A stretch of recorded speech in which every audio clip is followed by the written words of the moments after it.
When we think of everyday interactions and gender, then there's one cliché that stubbornly persists, and that is that women simply cannot get on with other women at work. There's always drama, gossiping, backstabbing, jealousy, and envy.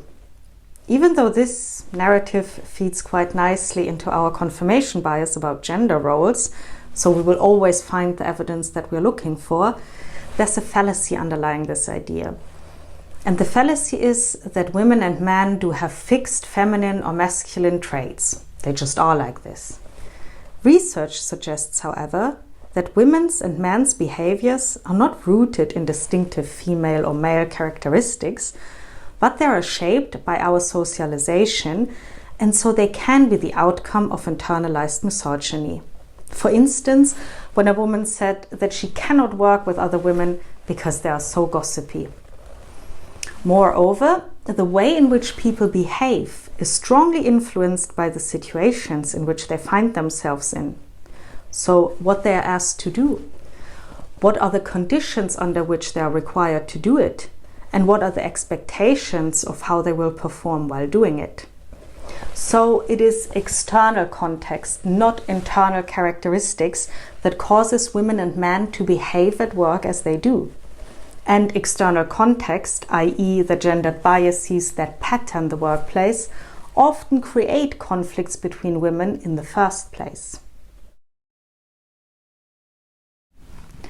The simplest example is if women receive the message that there's only room for only one woman at the top, then it's entirely predictable that women will end up being very competitive for this one spot.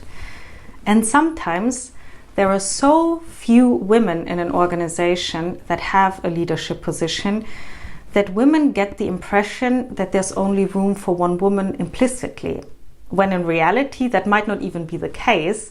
It has the same effect of creating this intense competition. Another example is the prove it again bias.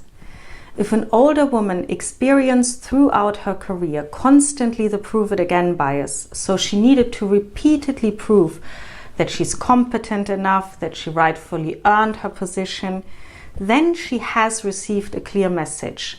This is what it takes to make a career as a woman. And she might pass this message on to younger women. If you want to climb the ladder, you need to prove it again and again. Similar, if women are used to walking the tightrope in order to make a career, so in order to qualify as a leader, they cannot appear too masculine, but they also can't be too feminine, then sometimes women start to judge each other. So the more masculine women might look at the feminine performing woman and wonder, no wonder she's not succeeding, nobody takes her seriously. And the ones who are more feminine, they look at the masculine performing women and they say, no wonder nobody likes them. Or the maternal wall. That bias also fuels conflict between women. For example, when an older woman looks at a younger woman and says, I don't know why she needs to take a longer leave or take a career break. I worked full-time my whole career and my kids are okay. The first thing you can do is ask yourself this question. Do men always support each other? Of course not. So why do we hold women to this high standard? The other thing is to recognize that certain behaviors at work are created and fostered through the biases within the organization. For instance, if you have a queen bee in your organization, then this is usually not the result of a woman with a personality problem, but it's a symptom of gender bias within the organization. So try not to judge the individual, but take a look at the norms and practices within your organization. Which kind of behavior is prized and valued, and which kind of behavior is often overlooked and devalued? Might the behavior of some people be merely the outcome of this? And the next thing is to respect one another's experiences.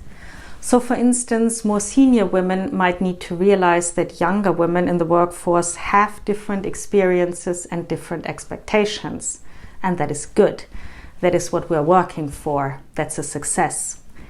And younger women might need to realize that yes, it is disappointing when more senior women do not support them as much as they wished for. But often they overestimate the power of senior women. They do not hold that much power.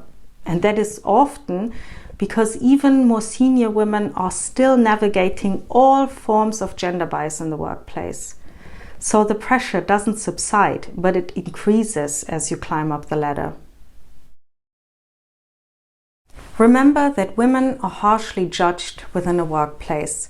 And if an organization isn't working on their gender bias, then women are under intense scrutiny and under pressure to judge and police each other.